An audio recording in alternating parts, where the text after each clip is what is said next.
If you are someone who has things that you want, has things that you pray for, this episode is for you. Welcome back to another episode of the Reasons Behold podcast with Tolly Talks and Arnold Reasons.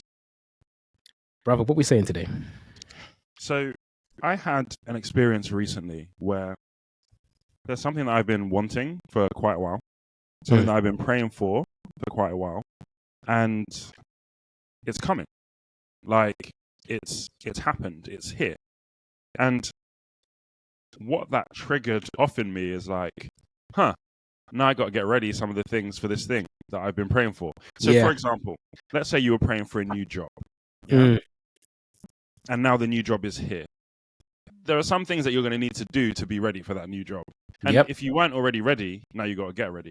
Come on. And there's a line that I love, like, if you stay ready, you don't got to get ready.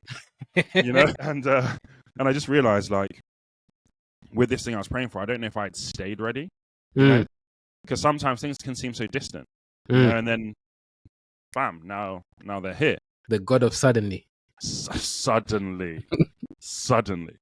And so I was just thinking about maintenance, and like, there's one thing getting something, and there's another thing maintaining it, and another thing growing it. So, for example, a car is something that you generally maintain. You don't. Some people buy cars to upgrade them, but most of us, I'm not buying a car to upgrade it. I'm buying it to maintain it, keep it going, but maintenance is expensive. And I think we talked about this before. Yeah. We both got, you've got a German whip, I've got a Swedish whip. Yeah. Expensive to maintain. You don't know. Do you know how many times, they've said, this windshield wiper is broken and this is how much it's going to cost? I said, huh? Wait, what? What do you mean it's £65 for a windshield wiper? Huh? But I didn't think about the maintenance when I was buying the car. I love this, bro. I think it's such a good topic because it's so, like, dreaming about the things that we desire isn't the difficult part, right? No, we'll sit there, we'll see the things that maybe other people have or experience and think, yeah, one day I want to, and maybe even dream and think, when is it going to be my time, right? But then when your time does show up and you now come face to face with the costs of maintenance and upkeep, and the cost even because maintenance and upkeep, the goal of it is to stop the thing from perishing, right? The car example you mentioned, the reason why we'll pay to do the servicing, to look after the car, pay for repairs, keep it in a decent standard and help it pass MOTs and things like that, is because you don't want the thing to crumble. You want the thing to keep you safe and do what it's designed to do. You want it to fulfill the thing that you hoped it would fulfill when you were dreaming of it, right? And I think that it's the point you brought up speaks a lot to just the counting of the cost, like scriptural terms, right? And how many times we do go to war without actually asking ourselves, do I have enough? We start building houses without actually considering, do I even have enough resources to finish this in the first place, right? And I think that with every desire, like, even, I'm going to be honest with you, it's such a timely thing because I've been revisiting a lot of my desires lately, right? I think we had a conversation, I think even offline, about where I'm at with business and like the scale to which I really want to go is changed. And it's because, 100%. We spoke about this as well offline, but I didn't realize the full end picture had changed. I'm not trying to go mega anymore, right? And it's not because I think that it's impossible, right? It's nothing to do. If I'm off, I believe it's absolutely possible, right? But it's like the more time I spend really considering what the cost is to operate at certain levels. Yeah. And then I ask myself, how does that fit in with some of the other things that are probably even bigger priorities for me in life? I ask myself, Arnold, is this really what you want? And the other side of it is I ask myself, Arnold, do you only want this because of just pure ambition and maybe even ego, if you want to go there, right? Because I'll be honest, I know, like, one of the strengths that I do have is the ambition, but I also know that one of the things I have to watch for with that is not allowing my ambition to become selfish ambition, which the Bible speaks against, and also allowing it to just be ego driven, just about being able to do something out of pride and all of that kind of stuff. I agree. So I'm revisiting a lot of my kind of general desires. And I think I'm at a place in life where I feel like I'm probably more content than I've ever been before. And it's because I've started to really sit down and think about some of these things a bit more.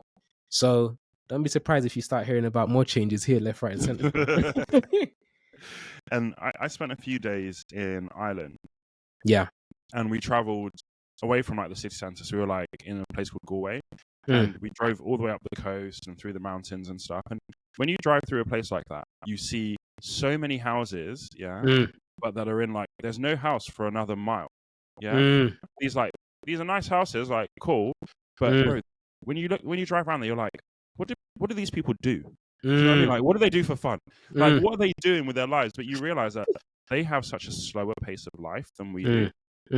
But their contentment is actually way higher often than ours is. And it just got me thinking, like, was it God's design for us to just be hustling all the time? And like, I don't know if it is, because wasn't that part of the curse where it was like, you know, your work will be from the sweat of your brow. Yeah. Do you know what I mean? Yeah. And so I don't think the way sometimes we hustle, especially in London and the cities, I don't know if it's actually like, what are we really getting from it? Because we get paid more, but our prices are all higher.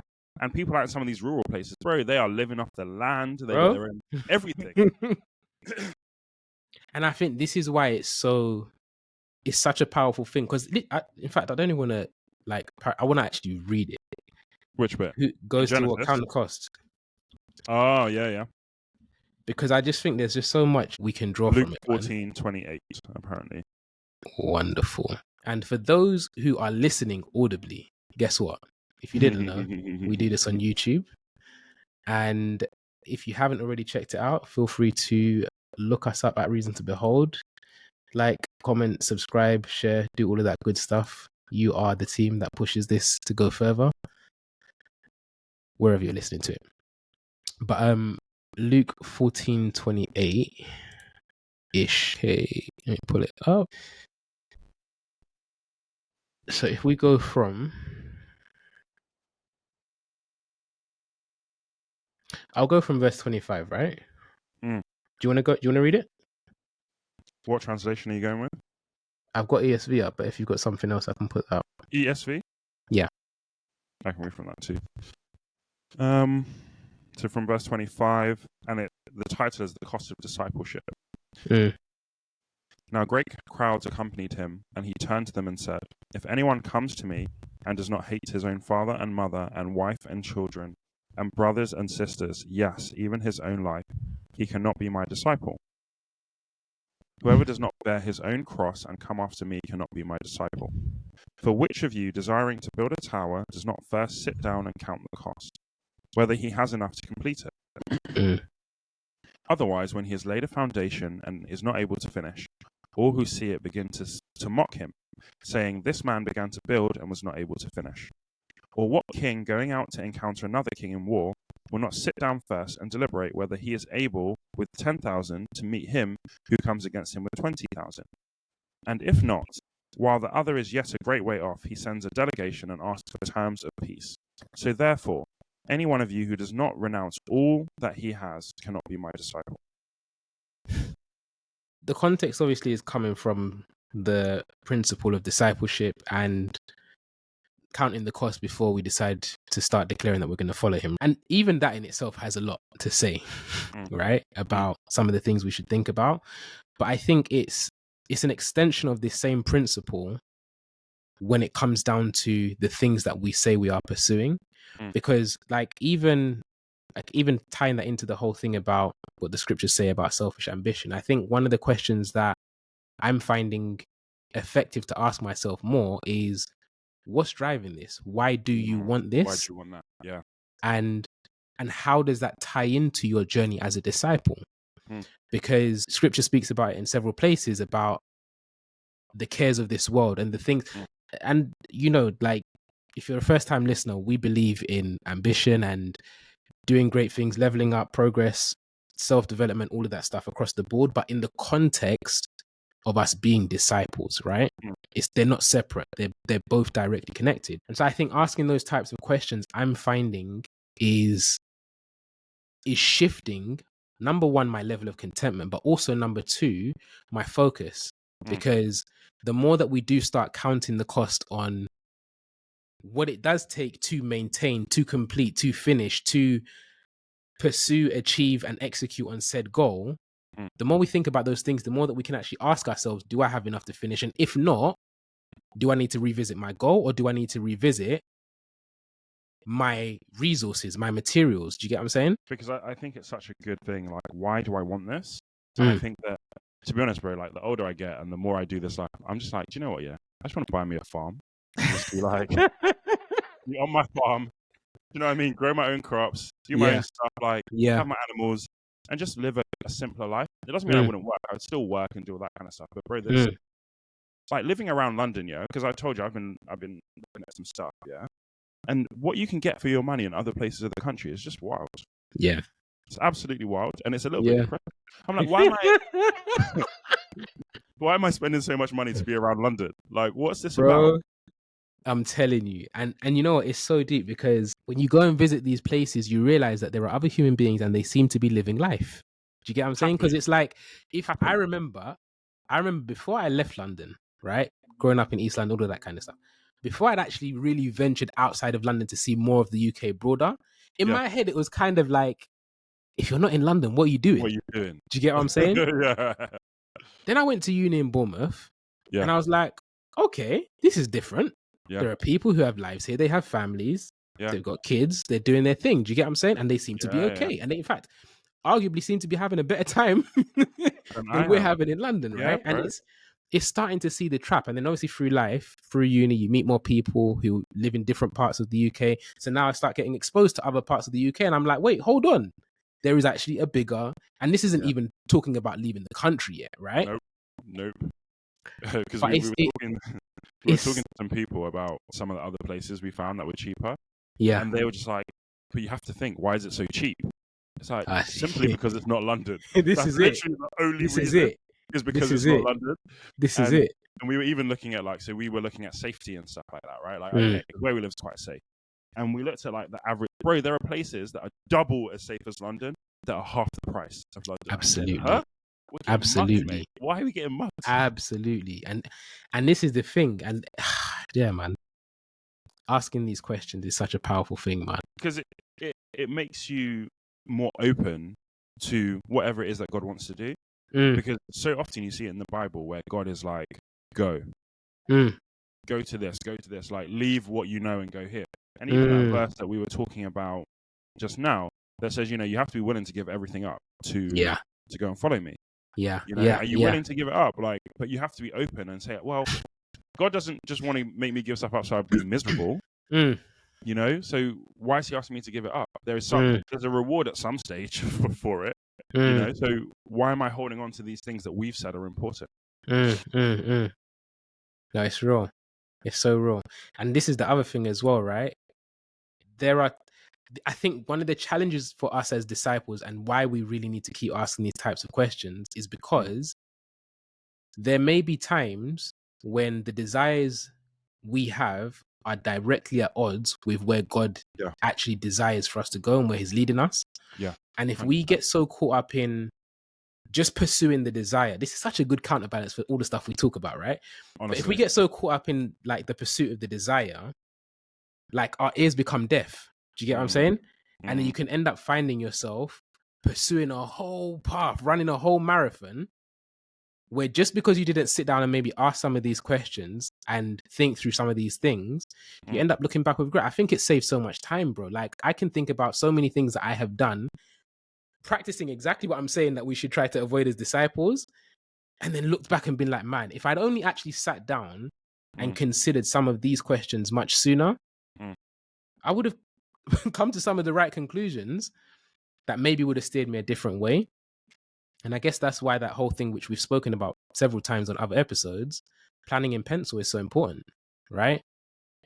Setting goals and desires and objectives in pencil is so important. The other day I was having a conversation with one of the brothers just about goals and this year and stuff like that as well. And like one of the things that we were talking about is how we set these massive goals, right? We have all these plans and all of that kind of stuff, but we don't know what the year's going to bring, right? Not in the We slightest. don't know what the year is going to bring, and I think it's Mm, just so important to be able to even like whatever stage you're at. If you're the person that has done the thing that Arnold has definitely done many times, and you've gone down a path, and now you're realizing, right, I don't have the resources to finish. mm, mm, Like, it's an opportune time to actually. It's not too late to sit down and stop no, and say, okay, let me now ask the questions now, mm, right? mm, And likewise, if you've gone down a particular path and life has drained the resources that you did have mm, before that would mm, have otherwise allowed you to finish, again, it's another chance to start mm. considering some of these questions and then adapt, right? I think that's such a good thing because sometimes once we've committed, Mm. we're not in a position to continue and we have to adjust. Yeah, And it's going to yeah, be embarrassing. That's why yeah. in that verse it talks about, the people will look and say, oh, look, And they'll there's that mock guy him. who can mock him. But sometimes that's going to be the case and you need to be humble and be like, it's okay. Like I Yeah. said, I was going to do this, but this isn't actually what it is anymore. And you know what? Like, I hope this frees somebody, but being mocked and being the person that looks foolish for a brief moment is absolutely okay. Like, Mm, bro, I'm telling you, yeah. That, what is this? There's a saying I heard years ago, and I never seem to remember it for what it is. I just know how it kind of yeah. spoke to me. But it's something like, if you're a fool, but you realize that you're only a fool for a moment. Something to that effect, right?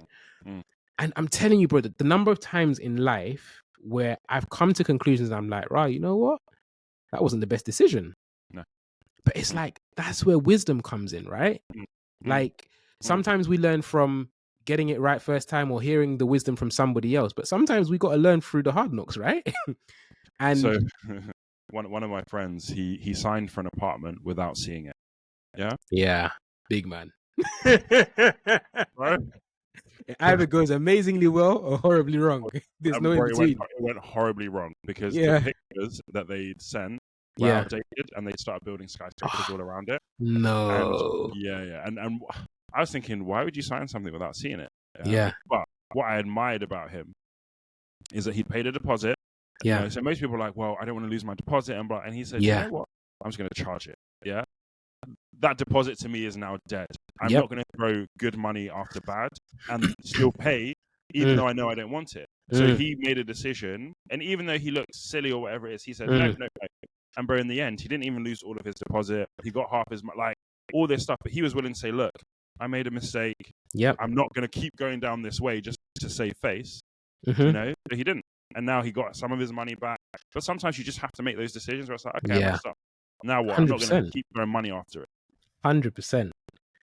And yeah, man, you're allowed to change your mind. You're allowed to Right? change course. You're allowed to change plans. Like, these things are all absolutely acceptable. And I think that's the great thing about our father is number one, he already knows long He already before knows. we Yeah, do the A to Z, right? exactly. So Exactly. if we're gonna care about what anyone thinks, what he thinks is what matters the most, right? And Mm, and I don't think he sits there condemning us for some of these things, because it's like, bro, I think about my daughter, bro. Some of the things that I've seen her do, right?